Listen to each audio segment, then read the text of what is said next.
Madam तुमची ही शेजारीन बाई तुम्हाला चोरटी बोलली. होय का? मला चोरटी बोलली?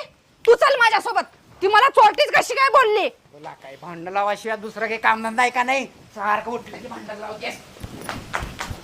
सुनील होती का भांडण करणं चांगलं राहत नाही. तू का लय धुतल्या तांदळातली आहेस काय? मला चोरटी म्हणतेस? ए निघ बाहेर. ए काय झालंय का बोंबलायला? तू आधी मला सांग, तू मला चोर का म्हणलीस?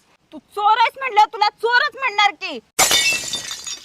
वहिनी बर मला सांगा, तुम्हाला कोण म्हणलं हिनं चोर आहे म्हणून? ह्या माझ्या दादानं सांगितलंय. अहो वहिनी, पण काय चोरले ते तर सांगा की. हिनं माझं व्हॉट्सअपचं स्टेटस चोरल्या आणि हिच्या स्टेटसला लावल्या. तुला बकलणार का भांडणाचा? चला तू एक भांडण लावणे भांडकुदळी बाई. तुला धुणे भांडे नाही, तुला दगड ठेवावं लागतो डोक्यावर उचलून.